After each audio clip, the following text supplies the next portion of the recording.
আসসালামু আলাইকুম প্রিয় দর্শক, অন্য মঞ্চের আলোচনায় আপনাদেরকে আমন্ত্রণ জানাচ্ছি। দর্শক, সাজ্জাদ কাদিরের শুভেচ্ছা নিন।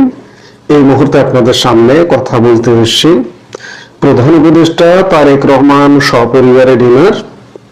প্রধানমন্ত্রীত্বের নিশ্চয়তা কি পেলেন তারেক রহমান? আপনারা ইতিমধ্যেই জানেন যে গতকাল রাতে প্রধান উপদেষ্টা এবং তারেক রহমান দু পরিবার একসঙ্গে ডিনার করেছেন। প্রধান উপদেষ্টার পক্ষ থেকে প্রধান উপদেষ্টা ছিলেন এবং তার কন্যা দিনা ইউনুস ছিলেন, এবং তারেক রহমানের পরিবারের সদস্যরা যেমন তারেক রহমানের ওয়াইফ ডক্টর জুবাইদা রহমান এবং তার একমাত্র কন্যা ব্যারিস্টার জাইমা রহমান এই ডিনার অনুষ্ঠানে উপস্থিত ছিলেন। প্রধান উপদেষ্টার প্রেস উইং থেকে জানানো হয়েছে যে প্রধান উপদেষ্টা প্রফেসর মোহাম্মদ ইউনুস ও তার কন্যা দিনা ইউনুসের সঙ্গে তারেক রহমান ও তার পরিবারের সদস্যরা 1 ঘন্টারও বেশি সময় অতিবাহিত করেন। এই সময় দুই পরিবারের সদস্যরা একে অন্যের সঙ্গে কুশলাদি বিনিময় করেন। বিএনপি সংশ্লিষ্ট সূত্র জানিয়েছে প্রধান উপদেষ্টা ডক্টর মোহাম্মদ ইউনুস বিএনপি চেয়ারম্যান তারেক রহমানকে সপরিবারে ডিনারের আমন্ত্রণ জানান। প্রধান উপদেষ্টার আমন্ত্রণে স্ত্রী কন্যাকে নিয়ে যমুনায় যান তারেক রহমান। প্রধান উপদেষ্টার সঙ্গে একসঙ্গে ডিনারে অংশ নেন। এদিকে গতকাল বিকেলে রাজধানীর ফরেস্ট সার্ভিস একাডেমিতে সমসাময়িক ইস্যুতে আয়োজিত ব্রিফিং আইন উপদেষ্টা ডক্টর আসিফ নজরুল জানান তারেক রহমান সপরিবারে প্রধান উপদেষ্টার সঙ্গে সৌজন্য সাক্ষাৎ করবেন। রাজনৈতিক কোনো এজেন্ডা নেই তাতে, শুধুই সৌজন্য সাক্ষাৎ এবং ডিনারের দাওয়াতে অংশ নেওয়া। এর বাইরে কি কোনো রাজনৈতিক আলাপ হয়নি? প্রধান উপদেষ্টা কি তারেক রহমানকে আশ্বস্ত করেছেন বা বলেছেন যে আপনি প্রধানমন্ত্রী আগামীর? এমনটা না হওয়াটাই স্বাভাবিক। কিন্তু এই যে দেখুন, প্রধান উপদেষ্টা ডক্টর মোহাম্মদ ইউনুস যে অ্যাক্ট করছেন, যে ভূমিকা পালন করছেন, তাতে মনে হচ্ছে যে বাহ্যিক দৃষ্টিতে যে আগামীর প্রধানমন্ত্রী তারেক রহমান, এমনকি প্রশাসন, সেনাবাহিনী, আর্মি, পুলিশ সবাই অ্যাক্ট করছে যে প্রধানমন্ত্রী আগামীতে হতে যাচ্ছেন তারেক রহমানে। কিন্তু আসলে কি হচ্ছে? আসলে যা হচ্ছে তা আমার কাছে মনে হচ্ছে এটা আমরা 12 ফেব্রুয়ারির পরে আমরা মেলাবো যে আসলে কি ঘটনা ঘটতে যাচ্ছে।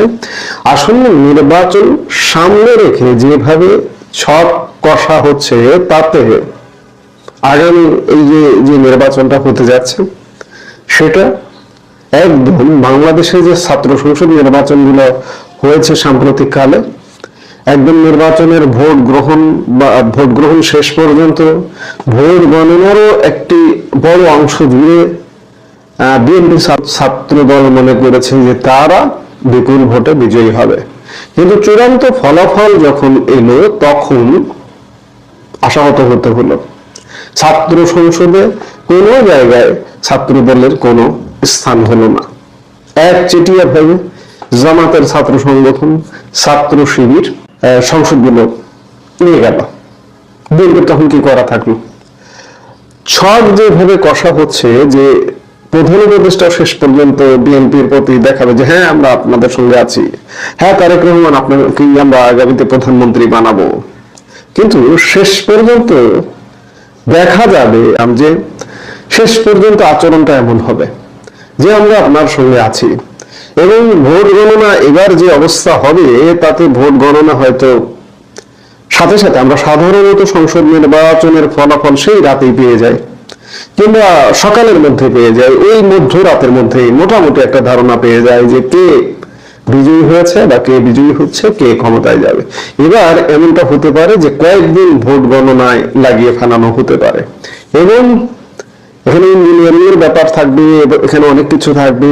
সবকিছু মিলিয়ে ভোট গণনা শেষে হয়তো দেখা যাবে বিএনপি মনে করবে যে হ্যাঁ আমরা তো ক্ষমতায় চলেই যাচ্ছি। ভোট গণনা শেষে দেখা যাবে যে ভয়ঙ্কর পরিস্থিতি, ভয়াবহ পরাজয়, এবং এমন পরাজয় যে জামাত জোটের কাছে এমন পরিস্থিতি তৈরি হবে যে বিএনপিকে সরকার গঠনের জন্য প্রয়োজনও হবে না। এবং জামাত গতকালকে যে আসন বন্টন দেখা গেল, তাতে 179 আসন, এই 179 আসনের ম্যাক্সিমাম আসনে জামাত জয়ের টার্গেট নিয়ে মাঠে নেমেছে, এবং জামাত 150-এর অধিক আসনকে টার্গেট করে, যাতে এমনটাও হয় এককভাবে যদি জোটকে নাও নিতে হয়, এককভাবে যদি সরকার গঠন করতে হয় তাও যাতে গঠন করতে পারে, এমন একটি টার্গেট নিয়ে জামাত মাঠে নেমেছে এবং কাজ করছে, নীরব কাজ করছে। মাঝে মাঝে অনেক কিছু বেরিয়ে আসছে। এই যে পোস্টাল ব্যালট নিয়ে আপনারা দেখছেন যে কলঙ্ক হচ্ছে, লঙ্কা কাণ্ড হচ্ছে। এই পোস্টাল ব্যালট, জাল পোস্টাল ব্যালটের পেছনে কারা যুক্ত আপনারা দেখতেই পাচ্ছেন, ভিডিও ভাইরাল হয়ে যাচ্ছে, এর সঙ্গে জামাত যুক্ত। এবং আসলে আসলে ভাবে ইঞ্জিনিয়ারিং ভোটের নানা রকম আভাস পাওয়া যাচ্ছে। সবকিছু মিলে আগামী ইলেকশন একটা ইঞ্জিনিয়ারিং এর ইলেকশন হবে। আরেকটি বিষয় খুব গুরুত্বপূর্ণ যে বিএনপি এতদিন তত্ত্বাবধায়ক সরকারের দাবিতে আন্দোলন করেছে, কিন্তু অত্যন্ত পরিতাপের বিষয় বিএনপি তত্ত্বাবধায়ক সরকারের দাবি থেকে সরে গেছে। এই যে কোর্ট যে রায় দিয়েছে যে পরবর্তী নির্বাচন থেকে তত্ত্বাবধায়ক সরকার, তাতে মেনে নিয়েছে। বিএনপি একটা বিশেষ সরকারের অধীনে নির্বাচন করছে। বিএনপি আর একবার খুব বড় ধরনের একটা ধোঁকা খাবে যে অবস্থা সেদিকেই যাচ্ছে।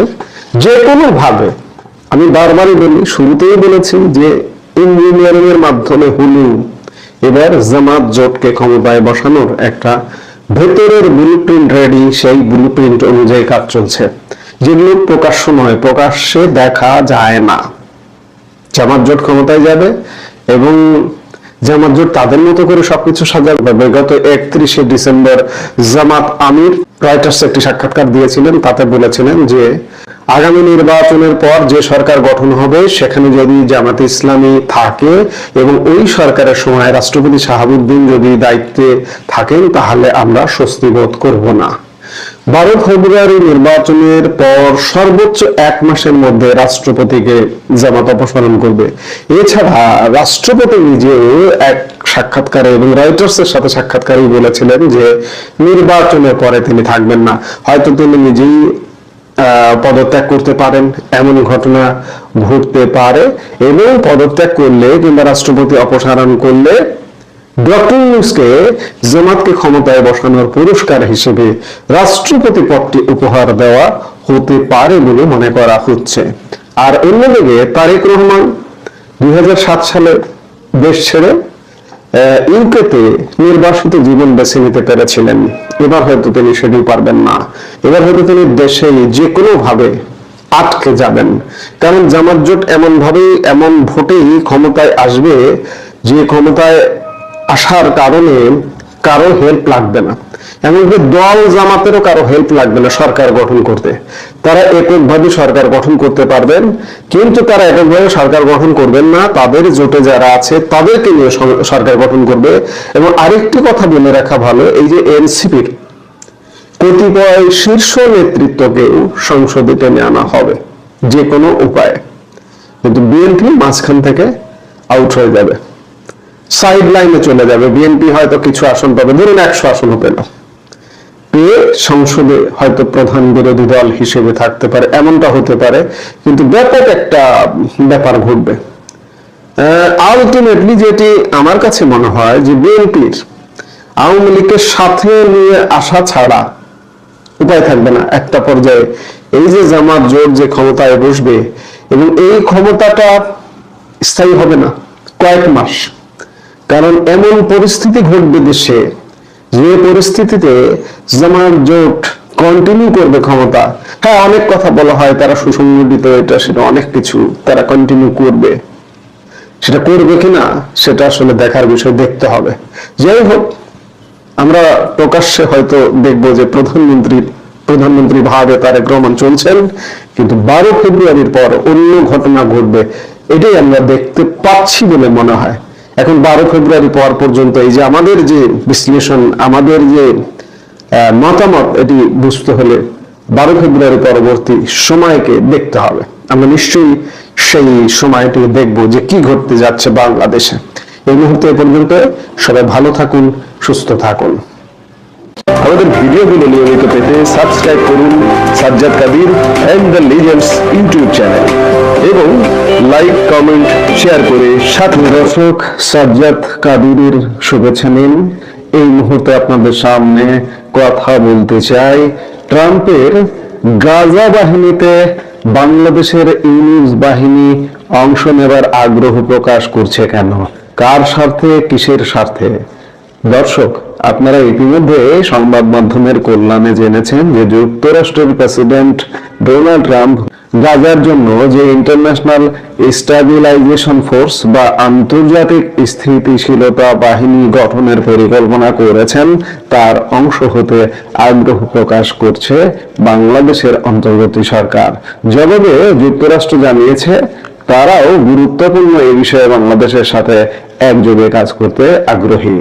সরকারের জাতীয় নিরাপত্তা উপদেষ্টা খলিলুর রহমান ওয়াশিংটনে যুক্তরাষ্ট্রের রাজনীতি বিষয়ক under secretary of state Alison Hooker ও সহকারী পররাষ্ট্রমন্ত্রী পল কাপুরের সঙ্গে বৈঠকে এ আগ্রহের কথা প্রকাশ করেছেন বলে জানিয়েছে প্রধান উপদেষ্টার প্রেস উইং।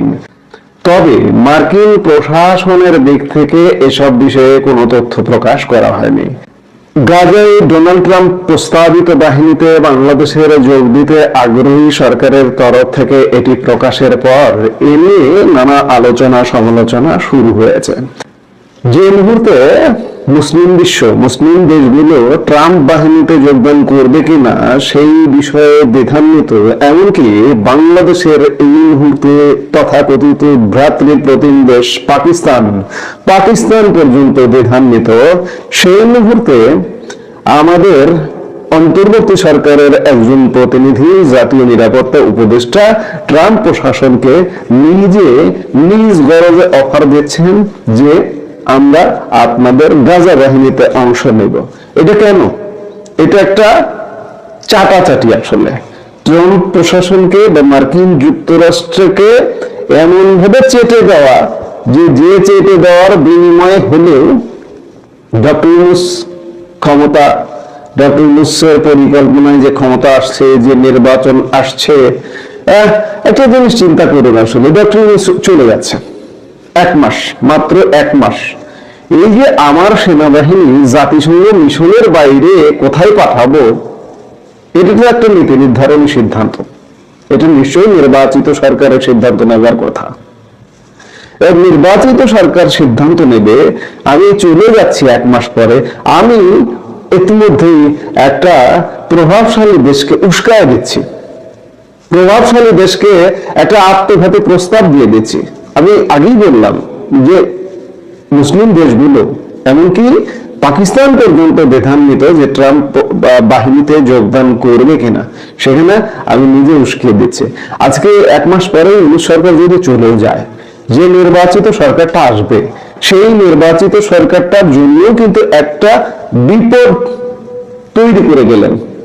কারণ মার্কিন যুক্তরাষ্ট্র কদিন পরে বলতে পারবে যে আপনাদের অন্তর্বর্তীকালীন সরকার তো আমাদেরকে এমন প্রস্তাব দিয়েছিলেন, এখন আপনি আসতে চাইছেন না কেন, যদি আসতে অস্বীকার করে। দেখুন, গাজা ইসরায়েল এই ইস্যুটা এমন একটা ইস্যু, এখানে যুদ্ধবিরতি বা অস্ত্রবিরতি কার্যকর হয়ে যায়, কিন্তু তারপরে কোনো অস্ত্রবিরতি, কোনো যুদ্ধবিরতি মানে না ইসরায়েল। ডোনাল্ড ট্রাম্প ঘটা করে অস্ত্রবিরতি, যুদ্ধবিরতির একটা আয়োজন করলেন 2 মাস আগে, অথচ গত বৃহস্পতিবারে ইসরায়েলে হামলায় ফিলিস্তিনে নিহত হয়েছে 14 জন। নিহতদের মধ্যে শিশু, বরাবর যেমন শিশু থাকে তেমন শিশুও আছে। চিকিৎসা সূত্রের বরাতে এক প্রতিবেদনে এ তথ্য জানিয়েছে কাতার ভিত্তিক সংবাদ মাধ্যম আল জাজিরা। সেখানে বাংলাদেশ প্রস্তাব করছে যে আপনার গাজা বাহিনীতে আমি থাকছি।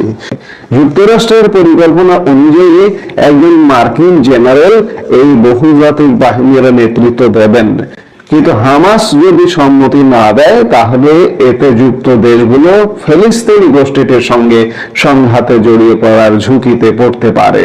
বাংলাদেশ এই বাহিনীর অংশ যদি হয় তাহলে ফিলিস্তিনের সাথে সংঘাত, অর্থাৎ যে ফিলিস্তিন রক্ষা করার কথা বলে মুসলিম বিশ্ব, বাংলাদেশেও কেউ কেউ বলে, কেউ কেউ বলে না, মুসলিম চর্চা, মুসলিম ব্যবসা, ধর্ম ব্যবসা করে, তারাও কখনো কখনো বলে না, সেই মুসলিম ফিলিস্তিনিদের বিপক্ষে অবস্থান গ্রহণ করা হবে। যেখানে পাকিস্তান সরকার এই গাজা বাহিনীতে যোগদান করার বিষয়টি বিবেচনা করছে, এমনকি যুক্তরাষ্ট্র প্রশাসনকেও পাকিস্তান তাদের অবস্থানের কথা জানিয়েছে। তবে এখনো কোনো চূড়ান্ত সিদ্ধান্ত হয়নি। কয়েকদিন আগে পাকিস্তানের উপপ্রধানমন্ত্রী ও পররাষ্ট্রমন্ত্রী ইসহাকদার বলেছিলেন যে আইএসএফ এ অবদান রাখতে পাকিস্তান নিশ্চিতভাবেই প্রস্তুত, তবে হামাসকে নিরস্ত্র করা আমাদের কাজ নয়। কয়েক মাস ধরে আইএসএফ এর ম্যান্ডেট কাঠামো সহ সংশ্লিষ্ট বিষয় নিয়ে যুক্তরাষ্ট্রের সঙ্গে আলোচনা চালিয়ে যাচ্ছে পাকিস্তানও। যুক্তরাষ্ট্রের পররাষ্ট্রমন্ত্রী মার্কো রুবিও সম্প্রতি এক সংবাদ সম্মেলনে বিষয়টি নিশ্চিত করেছেন। তিনি আইএসএফ এর অংশ হওয়ার প্রস্তাবের জন্য পাকিস্তানকে ধন্যবাদ জানান। আসলে পাকিস্তানও প্রস্তাব দিয়েছিল, দিয়ে পরে দ্বিধায় পড়ে গেছে যে আসলে পরিণতি কি হবে। নিজ দেশে তারা প্রতিবাদের সম্মুখীন হবে, মুসলিম বিশ্বে তারা প্রতিবাদের সম্মুখীন হবে। পাকিস্তান, আপনারা জানেন যে পাকিস্তানের প্রধানমন্ত্রী শাহবাজ শরীফ এই যে গাজা যুদ্ধবিরতি যে অনুষ্ঠানটা হয়েছিল, সেই অনুষ্ঠানে গিয়ে শাহবাজ শরীফ প্রকাশ্যে এমন ভাবে ট্রাম্পকে তেলবাজি করছিলেন যে ট্রাম্পের নোবেল পাওয়া উচিত। সেই পাকিস্তান খুব স্বাভাবিকভাবে এমন প্রস্তাব দেবে বা দিতে পারে এবং শেষ পর্যন্ত ট্রাম্প বাহিনীতে অংশ নিতেও পারে। কিন্তু বাংলাদেশ কি পাকিস্তানের প্রতি পদক্ষেপ অনুসরণ করছে? আজকে কিন্তু প্রশ্ন আসছে তেমনটাই। আমি শুরুতেই বলেছি যে প্রকৃতপক্ষে এর আগেও আইএসএফ এ যোগ দেওয়ার বিষয়ে অনেক মুসলিম দেশ আগ্রহ দেখালেও পরে মুসলিম রাষ্ট্রগুলোর মধ্যে অনেকগুলো রাষ্ট্র সেই অবস্থান থেকে সরে এসেছে। কিছু গুরুত্বপূর্ণ বিষয়ে স্পষ্টতা না থাকায় এখনই কোনো দেশই সেনা পাঠানোর প্রতিশ্রুতি দেয়নি। 16 ডিসেম্বর যুক্তরাষ্ট্রের সেন্ট্রাল কমান্ড দোহায় একটি সম্মেলনের আয়োজন করে, যেখানে পাকিস্তান অংশ নেয়। সেখানে আইএসএফ মোতায়েন সহ ট্রাম্পের পরিকল্পনার পরবর্তী ধাপগুলো নিয়ে আলোচনা এবং বাহিনীর ম্যান্ডেট বিষয়ে ঐকমত্য গঠনের চেষ্টা করা হয়।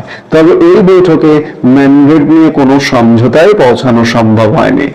এর অর্থ হলো গাজায় সেনা পাঠানোর ব্যাপারে মুসলিম দেশগুলোর সংশয় এখনো কাটেনি। বিশেষ করে আইএসএফ এর এখতিয়ার যদি হামাস সহ অন্যান্য ফিলিস্তিনি প্রতিরোধী গোষ্ঠীকে জোরপূর্বক নিরস্ত্র করার বিষয়টি থাকে, তাহলে দেশগুলো বহুজাতিক এই বাহিনী অংশ নেওয়ার সিদ্ধান্ত নিতে পারে। আইএসএফ এ পাকিস্তানের অংশগ্রহণ করা উচিত কিনা কিংবা বাংলাদেশের অংশগ্রহণ করা উচিত কিনা সেটি বিবেচনার জন্য সবার আগে গাজায় বর্তমানে কি পরিস্থিতি চলছে এবং ট্রাম্পের শান্তি পরিকল্পনার দ্বিতীয় ধাপ কিভাবে অগ্রসর হচ্ছে সেটি ভালোভাবে খতিয়ে দেখা জরুরি। বাস্তবতা হলো পরিকল্পনার পরবর্তী ধাপটি বেশ কিছু কঠিন বাধার মুখে পড়েছে। বলা চলে এর অগ্রগতি থমকে গেছে। আমরা বলছি যে গাজায় কি পরিস্থিতি চলছে, আপনারা শুনলেনই যে গত বৃহস্পতিবারেও ইসরায়েলি হামলা হয়েছে গাজায়। এই পরিস্থিতির মধ্যে বৃহস্পতিবারে হামলা হয়েছে, গতকালকে বৈঠক হয়েছে। বাংলাদেশের ইউনিস প্রশাসন জানে না যে গাজা এখনো পর্যন্ত ইসরায়েল অস্থির করে রেখেছে? সেই জায়গায় কিভাবে প্রস্তাব দেয়? যদি বাংলাদেশের ভালো চেয়ে থাকে তাহলে তো এই রকম প্রস্তাব যদি দেওয়াও হয় এড়িয়ে যাবার একটা পথ খোঁজা লাগে, কিন্তু তা না করে উল্টো প্রস্তাব দিচ্ছে যে গাজা বাহিনীতে আমরা আছি। ট্রাম্পের পরিকল্পনায় দ্বিতীয় ধাপে রয়েছে গাজার জন্য শাসন ব্যবস্থা গড়ে তোলা, ইসরায়েলি বাহিনীর আরো প্রত্যাহার, হামাসকে নিরস্ত্র করা ও আইএসএফ মোতায়েন। তবে গাজার অন্তর্বর্তীকালীন শাসন তদারকির দায়িত্বে ট্রাম্পের নেতৃত্বে যে বোর্ড অফ পিস গঠন করার কথা বলা হচ্ছে সে বিষয়ে এখনো কোনো আনুষ্ঠানিক ঘোষণা আসেনি। একইভাবে গাজার দৈনন্দিন প্রশাসনিক দায়িত্ব পালনের জন্য যে ফিলিস্তিনি টেকনোক্র্যাট কমিটি গঠনের কথা, সেই কমিটির সদস্যদেরও নাম প্রকাশ করা হয়নি। যুক্তরাষ্ট্রের পররাষ্ট্রমন্ত্রী মার্কো রুবিও জানিয়েছেন এসব শিগগিরই করা হবে, কিন্তু এটা এখন পরিষ্কার যে পরিকল্পনা নিয়ে অস্পষ্টতা ও ঐকমত্যের ঘাটতি রয়েছে। গাজায় একটি দুর্বল অস্ত্র বিরতি কার্যকর হয়েছে বলেই এখনো পর্যন্ত ইসরায়েলি হামলা সেখানে বিদ্যমান। প্রতিদিনই ইসরায়েল যুদ্ধবিরতি ভঙ্গ করছে, সেই সঙ্গে পশ্চিম তীরে সামরিক কর্মকাণ্ডের মধ্যে নতুন বসতি গড়ে তুলছে। অক্টোবরে অস্ত্রবিরতি কার্যকর হওয়ার পর থেকে এখন পর্যন্ত ইসরায়েলি হামলায় শত শত ফিলিস্তিনি নিহত হয়েছেন। শীর্ষ ইসরায়েলি কর্মকর্তারা বারবার বলছেন, শান্তি পরিকল্পনা মেনে তারা গাজা থেকে সম্পূর্ণ সেনা প্রত্যাহার করবে না, সেক্ষেত্রে হামাস অস্ত্র ত্যাগ করবে না। সম্প্রতি এক হামাস কর্মকর্তা বলেন, আলোচনা অচলাবস্থায় আইএসএফ এর দায়িত্ব ও ভূমিকা নিয়ে কোনো ঐকমত্য হয়নি। হামাসের সমর্থন ছাড়া গাজায় আইএসএফ মোতায়েন কার্যকর হবে না। বাংলাদেশের আইএসএফ এর অংশ নেওয়ার এই সিদ্ধান্ত বাস্তবতার বিরুদ্ধে যাবে। যদি আইএসএফ এর দায়িত্ব হয় হামাসকে নিয়ন্ত্রণ করা, তাহলে বাংলাদেশের এমন প্রস্তাব না দেওয়াই উচিত ছিল। তা না হলে বাংলাদেশি সেনারা সরাসরি হামাস ও অন্যান্য প্রতিরোধী গোষ্ঠীর সঙ্গে সংঘর্ষে জড়িয়ে পড়বে। বাংলাদেশ সেনাবাহিনী কিংবা বাংলাদেশের মতো একটি মুসলিম দেশের ফিলিস্তিনিদের রক্ষা করার দাবি বিশ্বাসযোগ্যতা হারিয়ে ফেলবে। বাংলাদেশি সেনারা যদি ফিলিস্তিনিদের সঙ্গে সংঘর্ষে জড়িয়ে পড়ে, তার পরিণতি নৈতিক এবং জনমত প্রতিক্রিয়া দুই ক্ষেত্রেই ভয়াবহ হবে। অর্থাৎ বাংলাদেশ এক ভয়াবহ উনুনের মুখে দাঁড়িয়ে গেল এমন একটি আত্মঘাতী প্রস্তাব দিয়ে। আপনাদের মনে পড়ে নিশ্চয়ই যে মানবিক করিডোর ইস্যুতে বাংলাদেশের অন্তর্বর্তী সরকার, বিশেষ করে এই খলিলুর রহমান, মিয়ানমারে যে মানবিক করিডোর সেটি নিয়ে বেশ সরব ছিল। আজকে আরেকটি যাবার মুহূর্তে আমরা বলছি যে যাবার মুহূর্তে এমন সিদ্ধান্ত বা এমন কোন বাংলাদেশের পক্ষে প্রতিনিধিত্ব করে এমন কোন প্রস্তাব কাউকে তো দেওয়া উচিত না। এমন আত্মঘাতী প্রস্তাব, এটি সত্যিকার অর্থে মুসলিম বিশ্বের সঙ্গে কিংবা ফিলিস্তিনের সঙ্গে, ফিলিস্তিনের জনগণের সঙ্গে বাংলাদেশকে মুখোমুখি করে ছাড়ছে ট্রাম্প বাহিনীতে অংশগ্রহণ করার মাধ্যমে। এটি বলতে হবে যে নিঃসন্দেহে একটি আত্মঘাতী সিদ্ধান্ত। ইউনুস প্রশাসন গত 1.5 বছরের নানা আত্মঘাতী সিদ্ধান্তের মধ্যে আমাদেরকে ঢুকিয়ে দিয়েছে। ঠিক তেমনি এই যাবার বেলায় আরেকটা আত্মঘাতী কর্মে আমাদেরকে ঢুকিয়ে দেবার প্রচেষ্টা। নিজেরা মার্কিন যুক্তরাষ্ট্রে প্রিয় হবার কারণে মার্কিন যুক্তরাষ্ট্রের কাছে এই যারা দায়িত্বপ্রাপ্ত, তারা তো এক একজন মার্কিন নাগরিক, তারা মার্কিন স্বার্থ রক্ষা করবেন এবং এই মার্কিন স্বার্থ রক্ষা থেকে এ ধরনের আত্মঘাতী প্রস্তাব ইন দ্য লং রান আমাদের বাংলাদেশকে এগুলো নিয়ে আসলে ভুগতে হবে। এই মুহূর্তে এ পর্যন্ত সবাই ভালো থাকুন, সুস্থ থাকুন। আমাদের ভিডিওগুলো নিয়মিত পেতে সাবস্ক্রাইব করুন Sajjad Kadir and the legends YouTube channel এবং লাইক, কমেন্ট, শেয়ার করে সাথে থাকুন। দর্শক, সাজ্জাদ কাদিরের শুভেচ্ছা নিন। এই মুহূর্তে আপনাদের সামনে কথা বলতে এসেছি প্রধান উপদেষ্টা তারেক রহমান সপরিবারে ডিনার। প্রধানমন্ত্রীত্বের নিশ্চয়তা কি পেলেন তারেক রহমান? আপনারা ইতিমধ্যেই জানেন যে গতকাল রাতে প্রধান উপদেষ্টা এবং তারেক রহমান দুপরিবার একসঙ্গে ডিনার করেছেন। প্রধান উপদেষ্টার পক্ষ থেকে প্রধান উপদেষ্টা ছিলেন এবং তার কন্যা দিনা ইউনুস ছিলেন এবং তারেক রহমানের পরিবারের সদস্যরা, যেমন তারেক রহমানের ওয়াইফ ডক্টর জুবাইদা রহমান এবং তার একমাত্র কন্যা ব্যারিস্টার জাইমা রহমান এই ডিনার অনুষ্ঠানে উপস্থিত ছিলেন। প্রধান উপদেষ্টার প্রেস উইং থেকে জানানো হয়েছে যে প্রধান উপদেষ্টা প্রফেসর মোহাম্মদ ইউনুস ও তার কন্যা দিনা ইউনুসের সঙ্গে তারেক রহমান ও তার পরিবারের সদস্যরা 1 ঘন্টারও বেশি সময় অতিবাহিত করেন। এই সময় দুই পরিবারের সদস্যরা একে অন্যের সঙ্গে কুশলাদি বিনিময় করেন।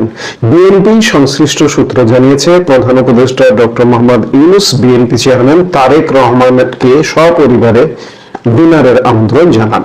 প্রধান উপদেষ্টার আমন্ত্রণে স্ত্রী কন্যাকে নিয়ে যমুনায় যান তারেক রহমান।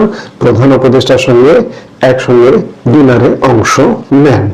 এদিকে গতকাল বিকেলে রাজধানীর ফরেস্ট সার্ভিস একাডেমিতে সমসাময়িক ইস্যুতে আয়োজিত ব্রিফিং আইন উপদেষ্টা ডক্টর আসিফ নজরুল জানান, তারেক রহমান সপরিবারে প্রধান উপদেষ্টার সঙ্গে সৌজন্য সাক্ষাৎ করবেন। রাজনৈতিক কোনো এজেন্ডা নেই তাতে, শুধুই সৌজন্য সাক্ষাৎ এবং ডিনারের দাওয়াতে অংশ নেওয়া। এর বাইরে কি কোনো রাজনৈতিক আলাপ হয়নি? প্রধান উপদেষ্টা কি তারেক রহমানকে আশ্বস্ত করেছেন বা বলেছেন যে আপনি প্রধানমন্ত্রী আগামীর? এমনটা না হওয়াটাই স্বাভাবিক। কিন্তু এই যে দেখুন, প্রধান উপদেষ্টা ডক্টর মোহাম্মদ ইউনূস যে অ্যাক্ট করছেন, যে ভূমিকা পালন করছেন, তাতে মনে হচ্ছে যে বাহ্যিক দৃষ্টিতে যে আগামীর প্রধানমন্ত্রী তারেক রহমান, এমনকি প্রশাসন, সেনাবাহিনী, আর্মি, পুলিশ সবাই অ্যাক্ট করছে যে প্রধানমন্ত্রী আগামীতে হতে যাচ্ছেন তারেক রহমানে। কিন্তু আসলে কি হচ্ছে? আসলে যা হচ্ছে তা আমার কাছে মনে হচ্ছে এটা আমরা 12 ফেব্রুয়ারির পরে আমরা মেলাবো যে আসলে কি ঘটনা ঘটতে যাচ্ছে। আসলে নির্বাচন সামনে রেখে যেভাবে ছক কষা হচ্ছে, তাতে আগামী এই যে নির্বাচনটা হতে যাচ্ছে সেটা একদম বাংলাদেশে যে ছাত্র সংসদ নির্বাচনগুলো হয়েছে সাম্প্রতিক কালে, একদম নির্বাচনের ভোট গ্রহণ শেষ পর্যন্ত ভোট গণনারও একটি বড় অংশ জুড়ে বিএনপি ছাত্র দল মনে করেছে যে তারা বিপুল ভোটে বিজয়ী হবে। কিন্তু চূড়ান্ত ফলাফল যখন এলো তখন আশাহত হতে হলো। ছাত্র সংসদে কোনো জায়গায় ছাত্র দলের কোনো স্থান হলো না। একচেটিয়া ভাবে জামাতের ছাত্র সংগঠন, ছাত্র শিবির সংসদগুলো নিয়ে গেল। বিএনপির তখন কি করা থাকলো? ছক যেভাবে কষা হচ্ছে যে প্রধান উপদেষ্টা শেষ পর্যন্ত বিএনপির প্রতি দেখাবে যে হ্যাঁ আমরা আপনাদের সঙ্গে আছি, হ্যাঁ তারেক রহমান আপনাকে আমরা আগামীতে প্রধানমন্ত্রী বানাবো। কিন্তু শেষ পর্যন্ত দেখা যাবে যে শেষ পর্যন্ত আচরণটা এমন হবে যে আমরা আপনার সঙ্গে আছি। এবং ভোট গণনা এবার যে অবস্থা হবে, তাতে ভোট গণনা হয়তো সাথে সাথে আমরা সাধারণত সংসদ নির্বাচনের ফলাফল সেই রাতেই পেয়ে যাই, কিংবা সকালের মধ্যে পেয়ে যায়। ওই মধ্যরাতের মধ্যে মোটামুটি একটা ধারণা পেয়ে যায় যে কে বিজয়ী হয়েছে বা কে বিজয়ী হচ্ছে, কে ক্ষমতায় যাবে। এবার এমনটা হতে পারে যে কয়েকদিন ভোট গণনায় লাগিয়ে ফেলানো হতে পারে। এবং এখানে ইঞ্জিনিয়ারিং এর ব্যাপার থাকবে, এখানে অনেক কিছু থাকবে। সবকিছু মিলিয়ে ভোট গণনা শেষে হয়তো দেখা যাবে বিএনপি মনে করবে যে হ্যাঁ আমরা তো ক্ষমতায় চলেই যাচ্ছি। ভোট গণনা শেষে দেখা যাবে যে ভয়ঙ্কর পরিস্থিতি, ভয়াবহ পরাজয়। এবং এমন পরাজয় যে জামাত জোটের কাছে এমন পরিস্থিতি তৈরি হবে যে বিএনপিকে সরকার গঠনের জন্য প্রয়োজনও হবে না। এবং জামাত গতকালকে যে আসন বন্টন দেখা গেল, তাতে 179 আসন, এই 179 আসনের ম্যাক্সিমাম আসনে জামাত জয়ের টার্গেট নিয়ে মাঠে নেমেছে।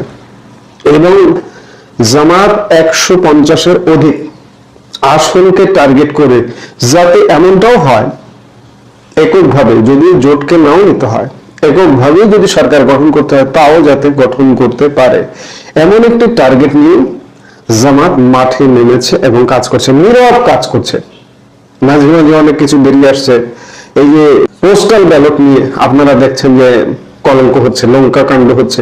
এই পোস্টাল ব্যালট, জাল পোস্টাল ব্যালটের পেছনে কারা যুক্ত আপনারা দেখতেই পাচ্ছেন, ভিডিও ভাইরাল হয়ে যাচ্ছে, এর সঙ্গে জামাত যুক্ত। এবং আসলে ইঞ্জিনিয়ারিং ভোটের নানা রকম আভাস পাওয়া যাচ্ছে। সবকিছু মিলিয়ে আগামী ইলেকশন একটা ইঞ্জিনিয়ারিং এর ইলেকশন হবে। আরেকটি বিষয় খুব গুরুত্বপূর্ণ যে বিএনপি এতদিন তত্ত্বাবধায়ক সরকারের দাবিতে আন্দোলন করেছে, কিন্তু অত্যন্ত পরিতাপের বিষয় বিএনপি তত্ত্বাবধায়ক সরকারের দাবি থেকে সরে গেছে। এই যে কোর্ট যে রায় দিয়েছে যে পরবর্তী নির্বাচন থেকে তত্ত্বাবধায়ক সরকার, তাতে মেনে নিয়েছে। বিএনপি একটা বিশেষ সরকারের অধীনে নির্বাচন করছে। বিএনপি আর একবার খুব বড় ধরনের একটা ধোঁকা খাবে যে অবস্থা সেদিকেই যাচ্ছে। যে কোনো ভাবে আমি বারবারই বলি, শুরুতেই বলেছি যে ইঞ্জিনিয়ারিং এর মাধ্যমে হলেও এবার জামাত জোটকে ক্ষমতায় বসানোর একটা ভেতরের ব্লুপ্রিন্ট রেডি, সেই ব্লুপ্রিন্ট অনুযায়ী কাজ চলছে, যেগুলো প্রকাশ্য নয়, প্রকাশ্যে দেখা যায় না। জামাত জোট ক্ষমতায় যাবে এবং জামাত জোট তাদের মতো করে সবকিছু সাজাবে। গত 31শে ডিসেম্বর জামাত আমির রয়টার্স একটি সাক্ষাৎকার দিয়েছিলেন, তাতে বলেছিলেন যে আগামী নির্বাচনের পর যে সরকার গঠন হবে সেখানে যদি জামাতে ইসলামী